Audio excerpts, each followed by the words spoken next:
Sumainyo ang pagpapala ng ating dakilang Diyos na buhay. Nawa sa oras na ito, kayo nasa mabubuting mga kalagayan. Sa araw na ito ay tatalakayin natin ang isang paksa. Napakahirap talakayin. At hindi rin natin ito lubos na naunawaan. Ang paksa natin sa gabing ito o sa araw na ito ay may pamagat na ang kamatayan o ang takot sa kamatayan. Alam natin na walang taong hindi natatakot kapag kamatayan na ang pinag-uusapan. Sapagkat ang kamatayan ay isang bagay o isang paksa na napakahirap talakayin. Ngunit kung malalaman natin kung ano ang kamatayan, lalo na sa tingin ng Diyos, sa interpretasyon ng Diyos, kung ano ang kamatayan, marahil ang takot natin sa kamatayan ay mapapalitan ng pag-asa. Mapapalitan ng kapayapaan. Kaya ang paksa natin, lalo na sa panahon ngayon na tayo ay nasa ilalim ng pandemya, marami ang natatakot dahil nga sa lumalaganap na kamatayan sa ating kapaligiran. Paksain natin upang ang salita ng Diyos ay magbigay sa atin ng kaaliwan. Ang unang tanong ay ito, ano ba ang kahulugan ng kamatayan? Ipaliwanag natin sa isang salita, ang salitang kamatayan. Anong salita? Ito ay ang salitang ang paghihiwalay. Ang salitang paghihiwalay.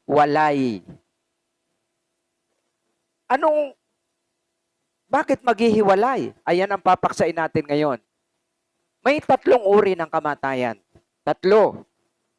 Ang uri ng kamatayan. Ang una, kamatayang pisikal. Ang pangalawa, kamatayang espiritual. Ang pangatlo, kamatayang pangalawa o pangalawang kamatayan. Ano ba ang paliwanag sa tatlong uring ito ng kamatayan? Ang kamatayang pisikal ay ang paghihiwalay ng espiritu at kaluluwa sa nihiwalay sa katawan ng tao. Hihiwalay ang espiritu natin at kaluluwa. Hindi natin ito nakikita mula sa katawan ng tao. Ang tawag diyan, kamatayang espiritual. Ang pangalawa ay ito. Paghiwalay ng espiritu at kaluluwa mula sa Diyos habang pisikal na nabubuhay ang tao. Ang ibig sabihin, nakahiwalay, hindi nakikipag-ugnayan ang espiritu ng tao sa espiritu ng Diyos. Ang tawag ho dyan ay kamatayan din. At ito'y nagaganap habang nabubuhay tayo. Marahil ang tanong ninyo ay ganito, ano ba ang dahilan at nahiwalay tayo, ang espiritu at kaluluwa natin sa Diyos? Tayo nahiwalay dahil sa anong dahilan? Dahil sa kasalanan. Ang sabi ng Roma, Kabanatang 3:23 ay ganito, sapagkat ang lahat ay nagkasala at walang sinumang karapat-dapat sa paningin ng Diyos. Ang sabi pa nga niya sa Roma chapter 6 verse 23 ay ganito, sapagkat kamatayan ang kabayaran ng kasalanan. Ngunit ang kaloob ng Diyos ay buhay na walang hanggan sa pamamagitan ni Kristo Jesus na ating Panginoon.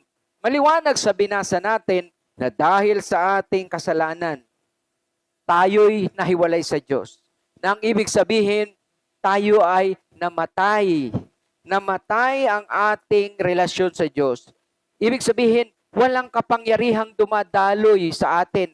Walang kapangyarihan ng Diyos.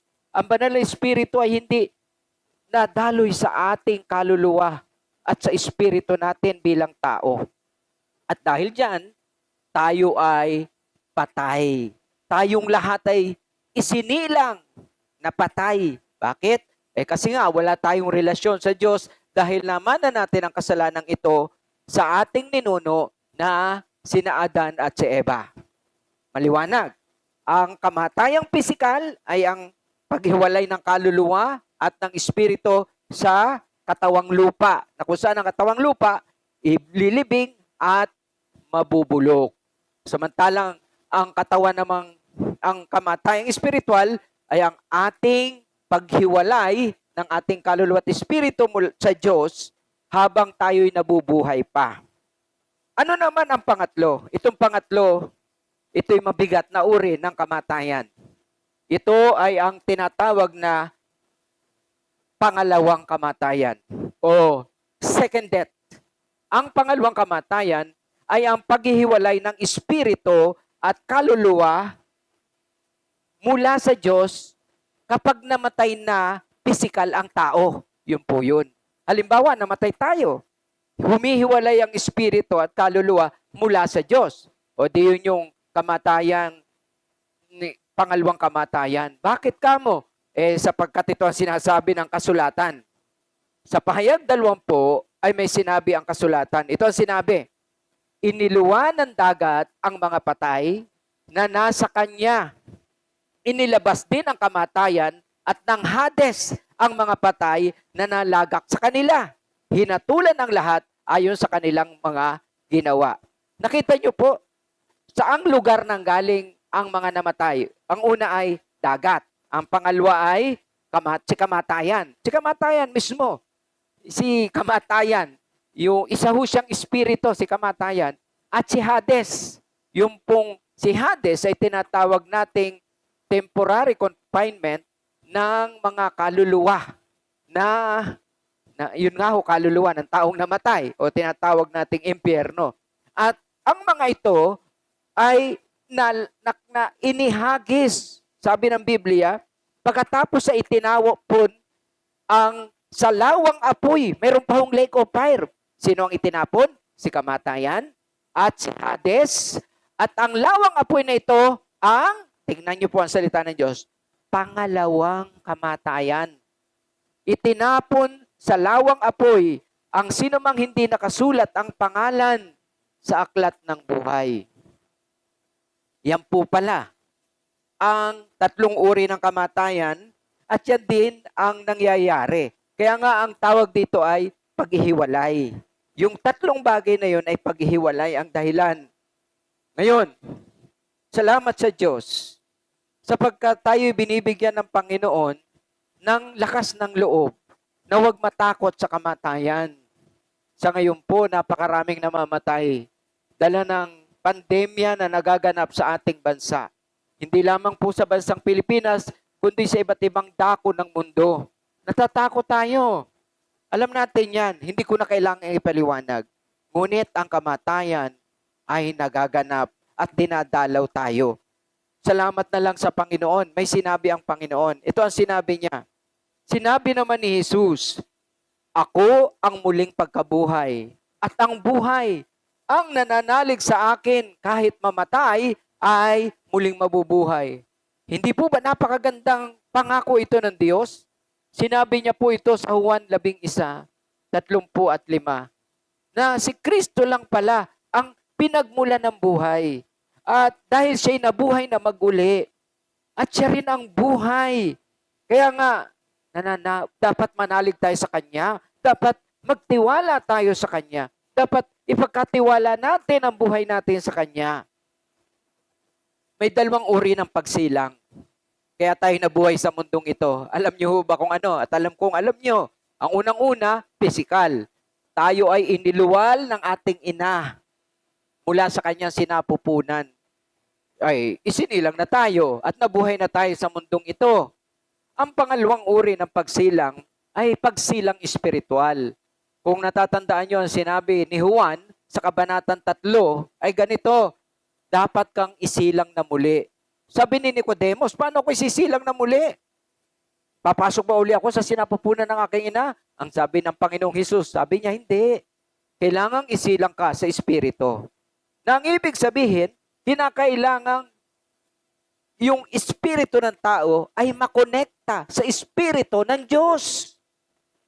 Yung espiritu ng Diyos kukonekta sa espiritu ng tao, ngayon namang espiritu ng tao ay kasama niya at kadikit ang kaluluwa natin. Dahil dito, nagkakaroon na tayo ng kapangyarihan ng Panginoon. Para din hong appliances, kahit anong ganda niyan, kahit bagong model yan, kung hindi naman nakasaksak sa saksakan ng kuryente, ay hindi rin ho tatakbo. Paano naman kung yung kuryente, yung iyong saksakan, pinagsaksakan, wala naman daloy ng kuryente, hindi rin tatakbo. Kinakailangan may kuryente. Ang kuryente ay ang presensya at ang kapangyarihan ng Diyos, ang banal na Espiritu. At kinakailangang sumaksak ang appliances para ho gumana ito at magamit natin sa angkop na pagkagamit niya. Ganun din ang ating Espiritu. Pag nakonekta sa Espiritu ng Diyos, gagana, kasama na ho ang ating kaluluwa. Ang kaluluwa na po natin ay susunod na sa kagustuhan ng Panginoon. Mga kapatid, yan ang tinatawag na spiritual na pagsilang. Kaya mayroon tayong dalawang klase ng birthday. Ang birthday, nung ikaw ay isilang ng iyong ina, at ang birthday, noong ikaw ay tumanggap kay Kristo, kinilala mo siyang tagapagligtas, isinuko mo ang buhay mo sa Kanya, at mula noon, nagkaroon na tayo ng bagong relasyon sa Diyos, at tayo ay lumalakad na sa piling ng ating Diyos na buhay.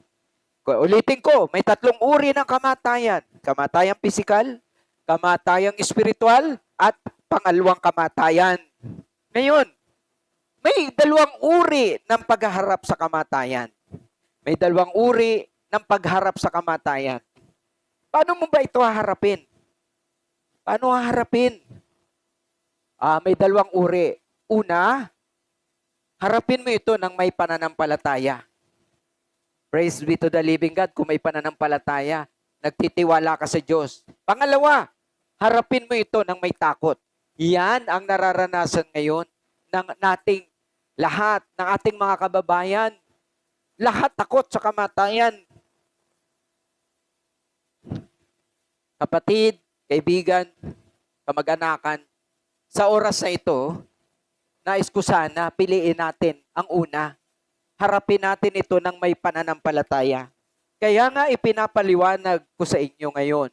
Sapagkat kaya tayo natatakot sa kamatayan o anino man lang ng kamatayan ay sapagkat maaring hindi natin lubos na unawaan kung ano ang kamatayan. Ngayong ipinapaliwanag ko sa inyo, nais kong maintindihan nyo ito. Ito ang nais ko pong maunawaan nyo. Bakit hindi dapat matakot sa kamatayan? Yung po kasi, yung pong death, na minsan hindi tayo natatakot. Ang kinakatakot natin is yung act of dying. Yung paano tayo mamamatay? Paliwanag ko po sa inyo. Bakit hindi tayo dapat matakot sa kamatayan? Ang una ito, ang prinsipe ng kamatayan, ang prinsipe o yung may hawak ng susi ng kamatayan ay ganap ng talunan. At alam nyo naman po kung sino yung prinsipe ng kamatayan. Walang iba kung hindi si Satanas. Siya po'y ganap ng talunan. Ano sabi ng Hebreo? Chapter 2. Ito ang sinasabi. Yamang ang mga anak na tinutukoy niya ay tao. Tayo po yun. Naging tao rin si Jesus. Kaya nga siya naging tao. Diyos po siya naging tao. Tulad nila, tulad natin, may laman at dugo. Ginawa niya ito sa pamamagitan ng kanyang kamatayan ay maigupo o matalo niya ang diablo na siyang may kapangyarihan sa kamatayan. Sino daw po ang may kapangyarihan sa kamatayan? Ang diablo. Pero anong ginawa ni Kristo? Tinalo na niya. Ginupo na niya. Sa gayon, pinalaya niya ang lahat ng nagiging alipin habang panahon dahil sa kanilang takot sa kamatayan. Lahat po tayo may takot. Normal ho yun. Self-preservation po yun. Walang taong hindi natatakot sa kamatayan. Kasi nga ho, ito'y permanente. Minsan lang ang buhay. Pero itong napakaganda. Tinalo na ang diablo na may hawak ng kapangyarihan sa kamatayan. Ang sabi ho ng Biblia, Naigupo na ang diablo. Kaya tayo ay hindi na dapat alipin ng takot sa kamatayan, sapagkat si Kristo na ang may hawak ng buhay at kamatayan.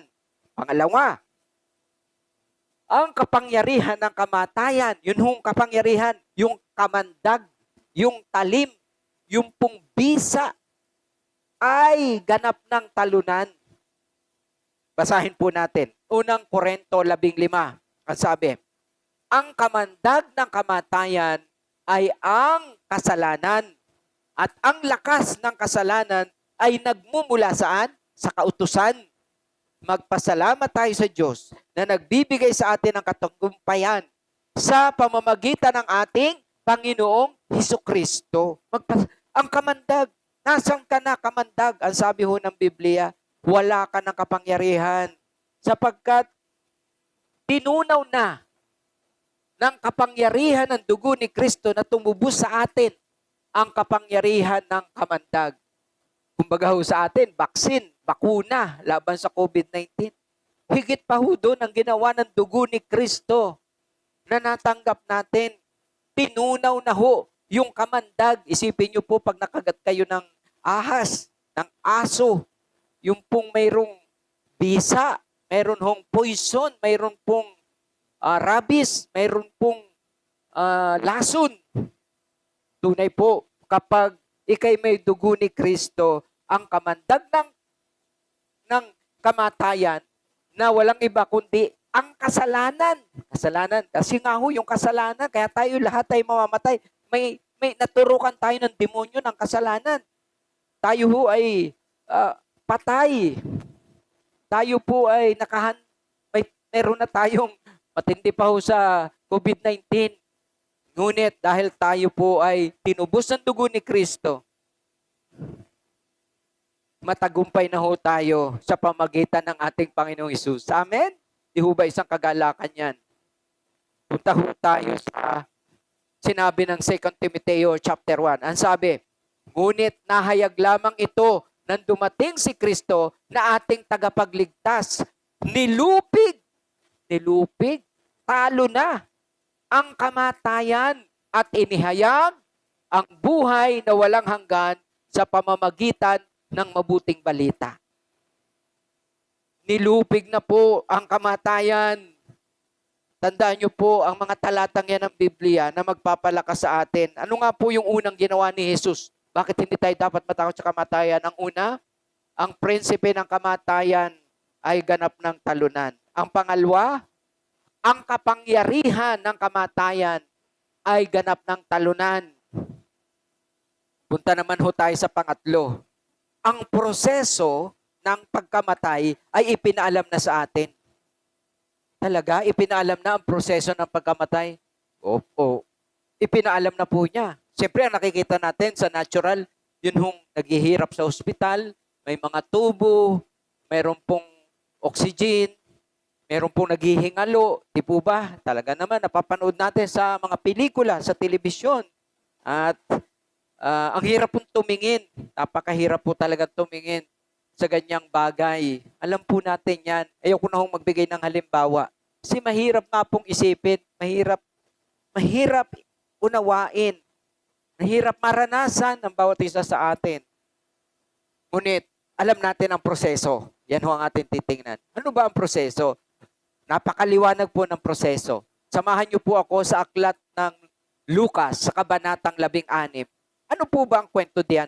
Yan po ay kwento ng isang pulubi. Sobrang hirap po si Lazaro at ang mayaman na namatay silang dalawa ng sabay. At nandun na nga sila. Nandun na nga ho sila sa sinapupunan ni Abraham. At yung isa naman po ay nandun po sa isang kalagayan, Hades, na mayroon ho silang pagitan. Makikita natin sa kwentong ito, sa Lucas 16, na si Lazaro po ay mahirap na tao. Ang sabi ho doon, siya po ay namamalimos. Doon lang ho sa may tarangkahan ng mayaman. Naghihintay na mahulugan man lang ng kahit kaunting pagkain. Hindi nga ho bigay nahulog. Pangalawa hindi ho talaga malinis sa pagkain. Mumu. Bagay malaglag na lang, baka nalawayan na nila. Tinik-tinik o buto-buto na lang na may tira-tira o hindi na lang maisubo. Pero alam mo, napakahirap niya. At ang sinabi ganito, yun daw hong mga sugat ni Lazaro ay hinihimod ng mga aso sa bayan. Yung mga galang aso, yung mga askal. Eh grabe, wala ho siyang bahay, walang pagkain at may karamdaman. Pero alam mo po ang kayamanan ni Lazaro. Alam mo po ang kayamanan ni Lazaro. Ito po, mahal niya si Yahweh. Mahal niya ang Diyos. Punta naman ho tayo sa mayaman. Batisin na rin ho sa kwento, ang sabi mismo ho doon, itong mayaman, sagana sa buhay. Siya ho ay nagpasasa sa magagandang bagay sa buhay na kanya hong tinamasa ang kalayawan sa buhay. Ngunit, ano ho ang kayamanan ng mayamang ito? Ang kayamanan lang ho niya ay ang kanyang buhay. Ngunit wala siyang kayamanang patungkol sa Diyos. Kaya nang mamatay, alam natin ang kwento. Kapatid, yan ang nais kong ipakita. May proseso ng pagkamatay. May pupuntahan ang tao. Mayroon siyang paglalagakan. At makikita natin dito na si Lazaro nung mamatay, kapatid, ito tandaan natin ang kamatayan ng tao. Mayroon hong sumasalubong sa ating kaluluwa. Alam mo po ba kung sino? Ang mga anghel ng Diyos. Kaya kung tayo'y mamatay, tiyak na tiyak, hindi tayo maliligaw pagpunta sa langit. Bakit kamo? Ay may umaalalay sa atin. May kumakarga sa atin. May nag-a-usher sa atin. May gumagabay sa atin. Dinadala na tayo sa presensya ng Diyos. Eh pag yun naman hong hindi mananampalataya ang namatay, naku, talagang namatay na nga, nagitla pa siya kasi nakita niya, ikaw ba naman, pag nakita mo mukha ni kamatayan at mukha ng mga demonyo na pinagpipiestahan ang kaluluwa mo, pinag-aagawan, dadalhin ka nila sa piling nila, sa presensya nila, doon sa impyerno. Di ka ba naman natakot? Kaya magre-reflect sa yung mukha sa physical mong kamatayan. Yun, alam na ho natin, ano ang pupuntahan ng tao, ng kaluluwa ng tao kapag siya'y namatay. So ngayon, dahil naiintindihan natin, dapat huwag tayong matakot sa kamatayan.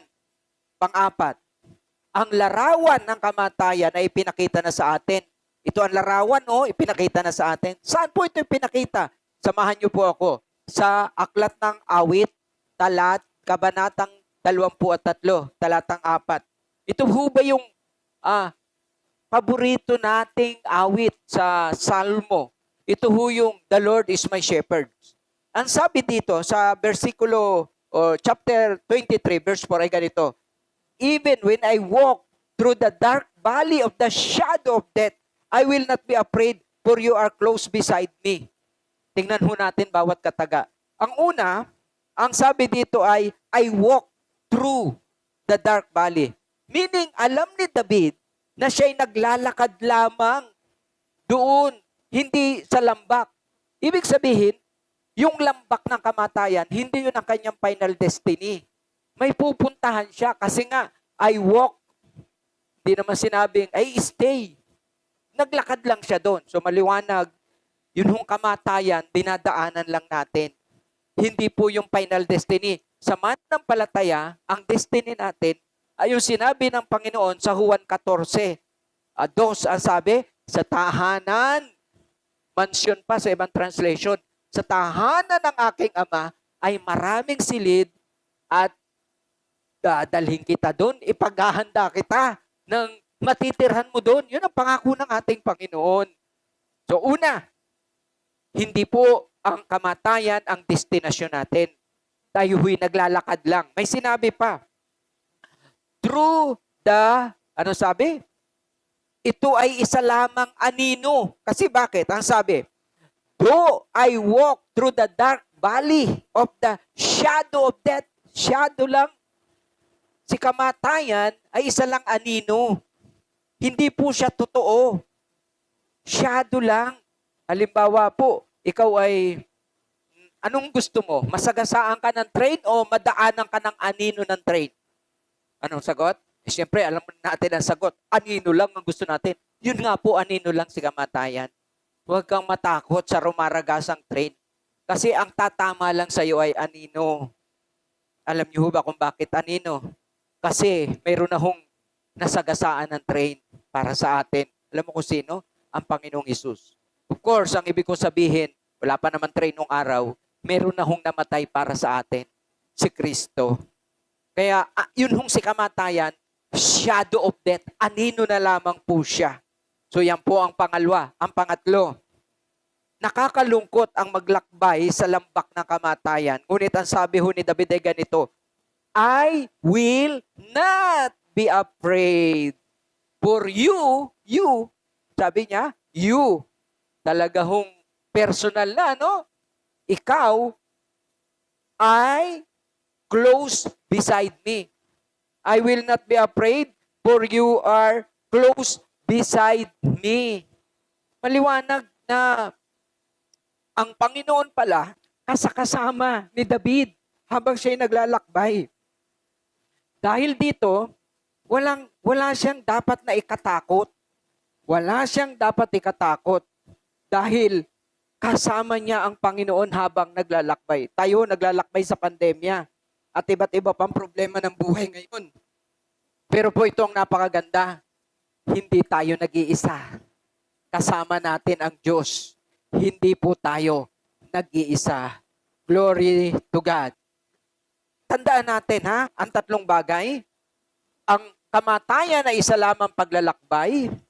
Hindi ito destinasyon. Ang kamatayan ay isa lamang anino.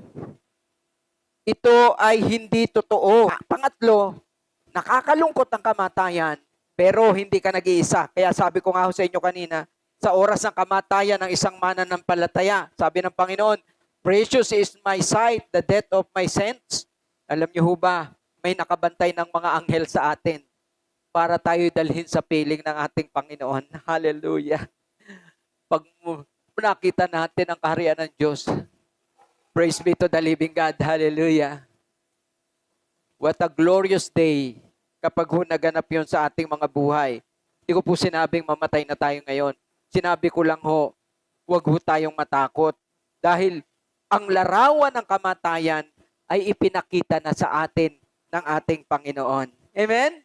So bakit nga hindi dapat matakot sa kamatayan? Ano ho ang apat na bagay? Ang una, ang prinsipe ng kamatayan ay ganap ng talunan. Ang pangalawa, ang kapangyarihan ng kamatayan ay wala ng bisa sa atin. Yung kamandag, wala ng bisa. Ang pang-apat, ang proseso ng pagkamatay ay ipinaalam na sa atin. Ang pang-apat, ang larawan, ito larawan ng kamatayan ay ipinakita na sa atin. Ano nga ang larawan? Ito'y isang paglalakbay, hindi destinasyon. Ito ay isa lamang anino, shadow. At pangatlo, hindi tayo nag-iisa. Kaya lagi nating kasama ang Diyos. Sinasamahan niya tayo kapag tayo nasa ganun ang kalagayan. Pero yung nais ko po, humaba ang buhay ng bawat isa sa ating nananalig kay Jesus. Amen ho ba yun? Bakit kamo? Sapagkat kailangan pa tayo ng ating Panginoon upang maipangaral natin ang kanyang mabuting balita. Kailangan ka pa ng Diyos, kailangan pa niya tayo para ma-share natin sa iba na mayroong Diyos na nagliligtas. Kaya kailangan pa niya tayo sa mundong ito. Marami pa tayong gagawin. Amen? Yung pong, talaga pong, yung aking pong asaway nasa bingit ng kamatayan, talagang mananalangin ka sa Diyos. At ito hong aking natuklasan. Ang haba o ang kalagayan ng iyong suliranin ay doon nakadepende ang iyong panalangin. Ganito, kung mahaba o mabigat ang iyong suliranin, may maikli ang iyong panalangin, pero marubdob. Alam niyo ho ba ang pinakamahirap na panalangin, pinakamabigat na panalangin, alam niyo ho ba kung ano? Ito ho, sasabihin ko, makinig kayo. Ito, Panginoon, tulungan mo ako o kami? Ulitin ko, Panginoon, tulungan mo ako o kami. Yan po ang pinakamatinding panalangin. Lord, help me. Kaya po, pag may, yun ang aking asawa, nung may karamdaman, talagang lumuluhod po ako sa Diyos. Wala na hong magagandang salita, wala nang isip-isip na sasabihin. Isa lang ang sasabihin mo kahit paulit-ulit, Lord, help me. And those who call upon the name of the Lord will be saved. Kapag po ikay nasa gitna ng suliranin, nasa bingit ng kamatayan, nasa banig ng karamdaman, nakakulong, ikaw ay nahihirapan,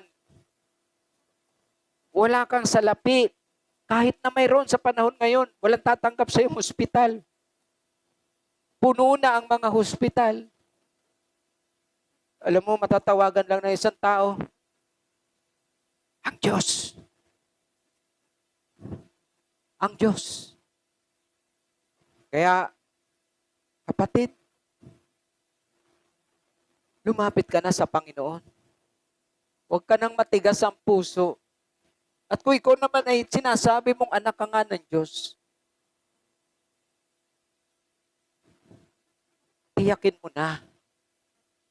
Huwag ka nang lumipat ng landas. Amen. Praise God. Salamat sa Diyos na nagbibigay sa atin ng pag-asa. Paliwanag natin. Ating ipaliwanag yung salitang death. Sige nga, baybayin natin bawat letra ng salitang death, kamatayan. D, departing. Upo, lahat tayo aalis sa mundong ito. E, eternity. Upo, walang hanggan ito. Walang hanggan. Hindi ho namamatay ang kaluluwa. A, abandon all. Iiwanan nating lahat. Ano man ang ginawa mo, kayamanan mo, bahay na pinatayo mo, achievements mo, korporasyon na itinatag mo, lahat ng kayamanan mo, lahat ng pinag-aralan mo, iiwanan po nating lahat. Sa isang kisap mata, wala na po yan. Abandon all. A. T. Travel to. Yes, maglalakbay tayo. At ito na ho ang pinaka-crossroads, yung H. Mamili ka. Saan mo gusto? H stands for heaven or hell. Langit o impyerno. Sa piling ng Diyos sa langit o sa piling ng demonyo sa impyerno. Mamili ka po. Mamili ka. Yan pala ang kahulugan ng kamatayan. Nasa iyo pong kamay kung anong pipiliin mo. Pero ako po, namili na ako. Ang pinili ko ay ang H, heaven. Sabi ko nga ho, sa Philippians chapter 3, verse 10 to 11, ang tanging harangarin ko ngayon ay lubusang makilala si Kristo, maranasan ang kanyang kapangyarihan, at ang kanyang pagkabuhay na mag-uli, makihati sa kanyang mga hirap, at matulad sa kanya, kay Kristo, pati sa kanyang kamatayan, sa pag-asang ako'y muling bubuhayin. Glory to God. Tunay po, tayo'y muling bubuhayin. Sa pagdating ni Kristo, tatawagin niya ang mga mananampalataya na namatay. Lahat po sila'y mabubuhay, mabibiyak ang mga nicho.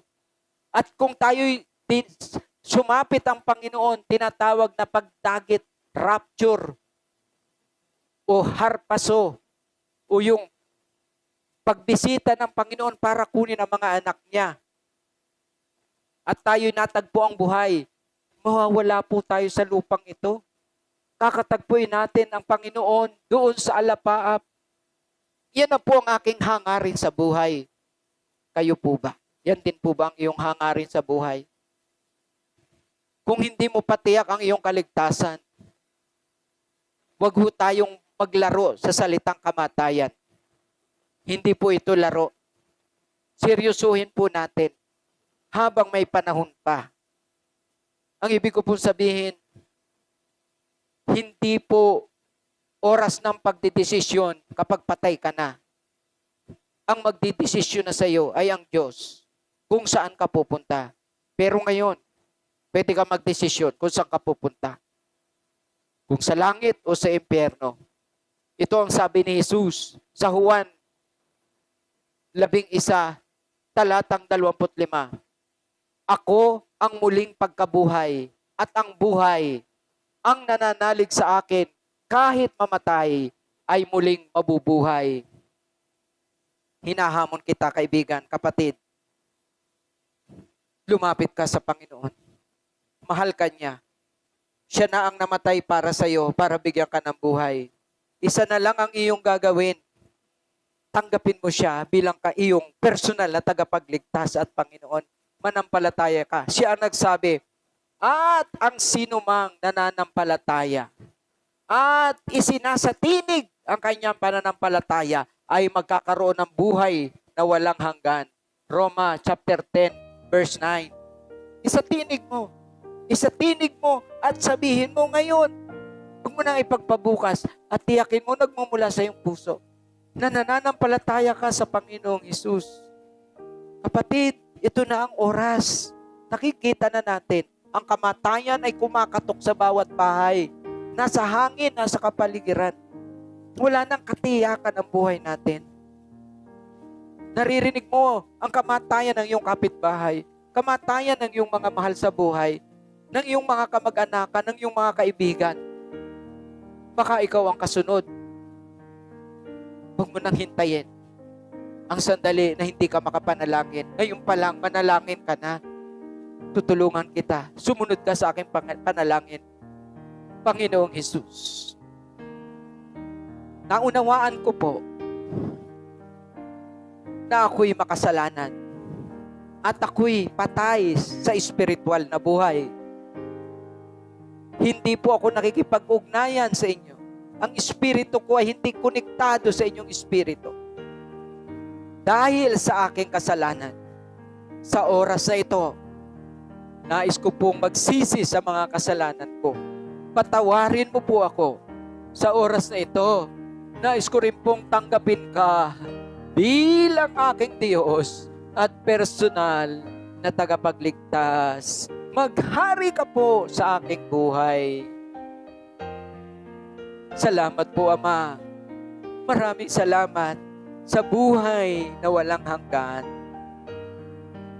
Tinatanggap ko po kayo bilang aking Panginoon, bilang aking tagapagligtas. Maghari ka po sa aking buhay. Amen at amen.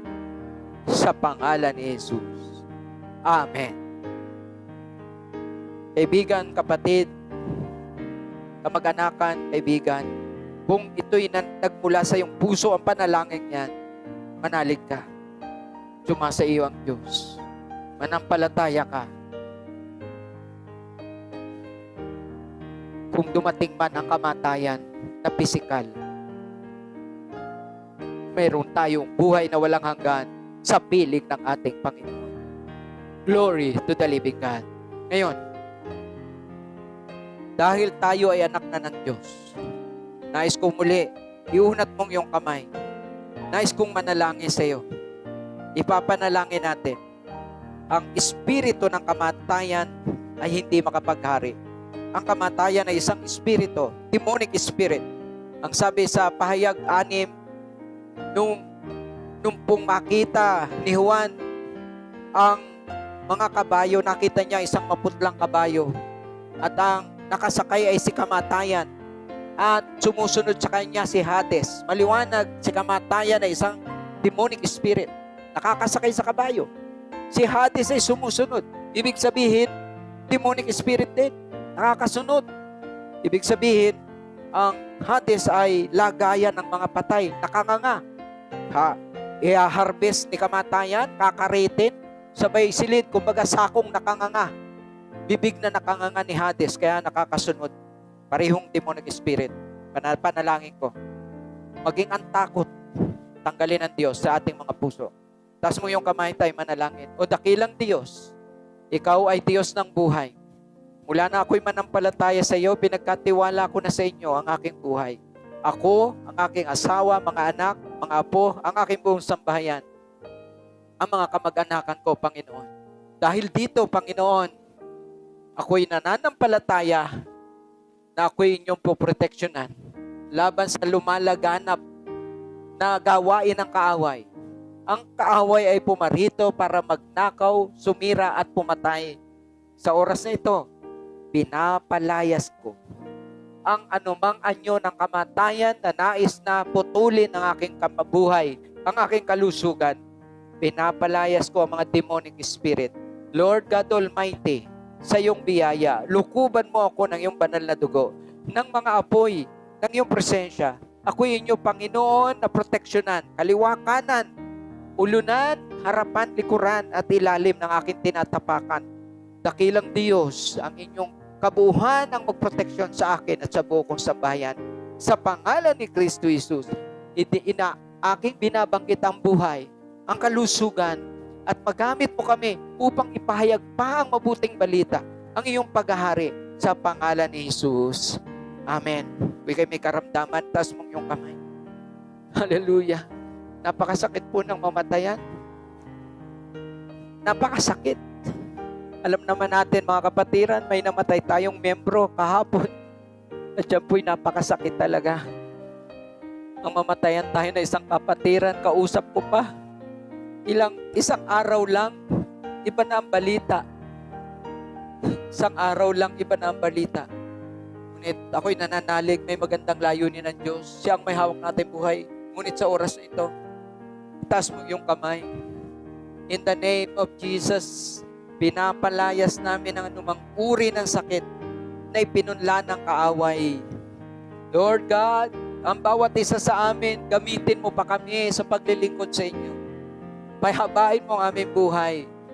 Talunan na ang anumang uri ng sakit, ang anumang virus, ang anumang bakterya. Sa pangalan ni Jesus, matunaw, masunog, matupok. Sa pangalan ni Jesus, in Jesus' name. Anumang bukol, anumang bara, anumang bato. Yes, in the name of Jesus. Anumang hindi normal na pagkilos sa loob ng aming katawan. Sa pangalan ni Jesus, nakabara sa mga ugat, o mga lason sa aming katawan, sa pangalan ni Jesus. Sa pangalan ni Jesus. Matunaw, masunog, matupok, mawala. In Jesus' mighty name. Tanggapin mo kapatid ang kagalingan ng Diyos. Tanggapin mo ang presensya niya. Tanggapin mo ang pagpapatong ng kamay ng ating Panginoon. Salamat Panginoon. Sinabi muli ni Jesus, ako ang buhay. Isang buhay na ganap at kasiyasiya. John chapter 10, verse 10. Salamat Panginoon. Tinatanggap ko po ang kalakasang nagmumula sa inyo, ang buhay na nagmumula sa inyo. Salamat, Panginoon, sa kapangyarihan mo. Panginoon, ang mga sinuman, ang may kalungkutan ngayon, ang mga namatayan, ang may mga kabigatan sa puso, Panginoon, ipadala mo ang espiritu ng kaaliwan sapagkat ang iyong kagalakan ay kagalingan sa aming mga buto, kalusugan ng aming pag-iisip, sa pangalan ni Jesus. Amen.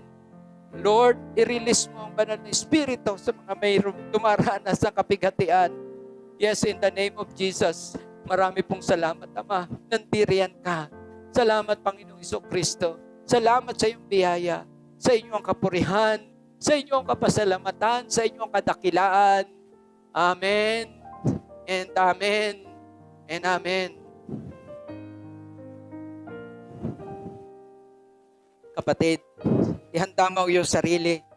Dadako tayo sa banal na hapunan. Kunin mo ang tinapay. Ihanda mo ang katas ng ubas.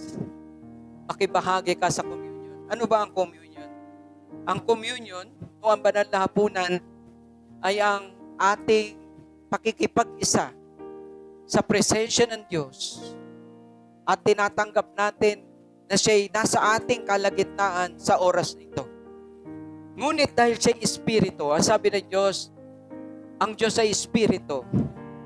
Hindi naman natin siya nakikita, ni nahahawakan. Kaya nagbigay siya sa atin ng mga bagay na nakikita, nahahawakan, nalalasahan. At ito, ang sinabi niya, alalahanin niyo ako.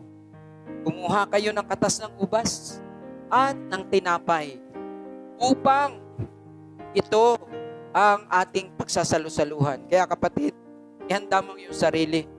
Makibahagi tayo sa banal na hapunan. Kung handa ka na, tumayo tayong lahat. Nang hapong yon o nang gabing yon bago siya pinagkanulo, hinawakan ng Panginoong Hesus ang tinapay. Pinaghati-hati niya ito at kanya sinabi, ito ang aking katawan na nihahandog para sa inyo. Kunin ninyo ito at kanin. Kapatid, sabay-sabay nating isubo ang tinapay. Gayon din naman matapos maghapunan, hinawakan niya ang saro. Siya'y nagpasalamat at kanya sinabi, ito ang aking dugo, ang dugo ng bago at walang hanggang tipan, na sa inyo iniaalay sa pagpapatawad ng inyong kasalanan. Kunin ninyo ito at inumin. Kapatid, sabay-sabay nating inumin ang katas ng ubas. Salamat sa Diyos na buhay. Salamat. Praise God. Salamat sa presensya ng Diyos. Ibigyan ko kayo ng benediction. Uli, itaas mo ang iyong kamay. Sa Diyos na hindi nakikita, ngunit ating nadarama. Sa Diyos na nagpapala at nag-iingat sa atin. Sumainyo ang kanyang pag-iingat, pangangalaga, ang mga biyaya, lalo na sa panahon ngayon na tayo naghihirap. Nawa ang Diyos ang mga laga sa bawat isa. Sa inyong mga tahanan pumasok ang kaaliw at biyaya ng Diyos. Pagpalain nawa kayong lahat. Sa pangalan ng Ama, sa pangalan ng Diyos Anak, sa pangalan ng Diyos Espiritu Santo. Amen. Amen. Amen.